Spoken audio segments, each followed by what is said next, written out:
Não adianta nem tentar me esquecer.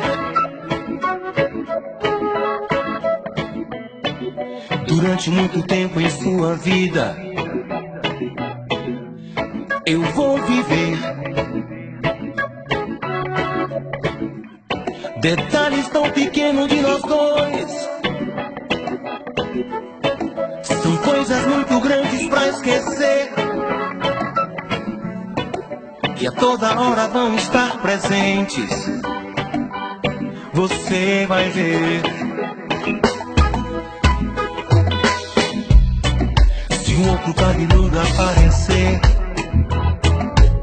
na sua rua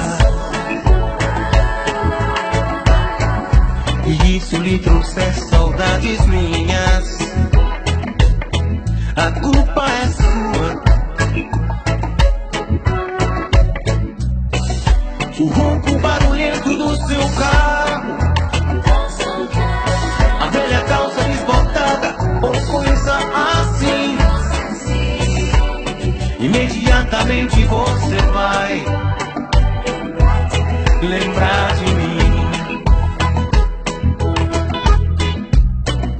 Eu sei que outro deve estar falando ao seu ouvido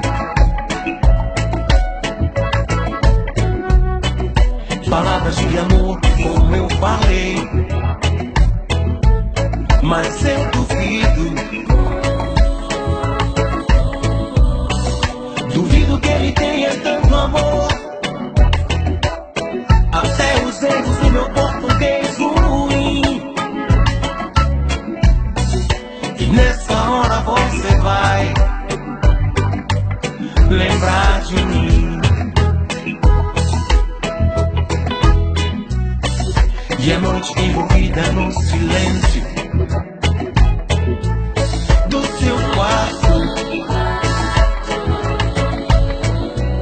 antes de dormir você procura o meu retrato.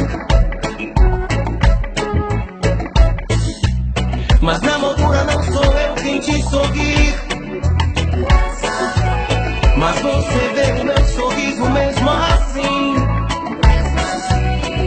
E tudo isso vai fazer você se lembrar de mim. Se alguém tocar seu corpo como eu, não diga nada. Não vá dizer seu nome sem querer. A pessoa errada, pensando ter amor nesse momento.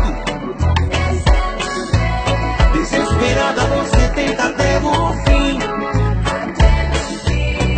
E até nesse momento você vai lembrar de mim.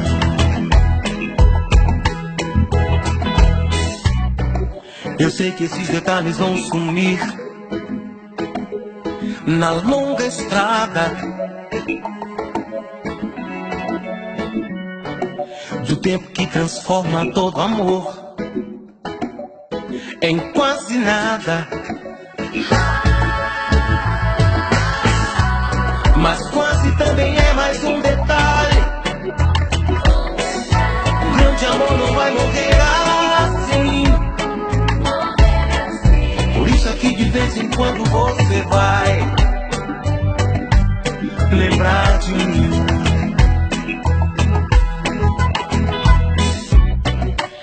Não adianta nem tentar me esquecer.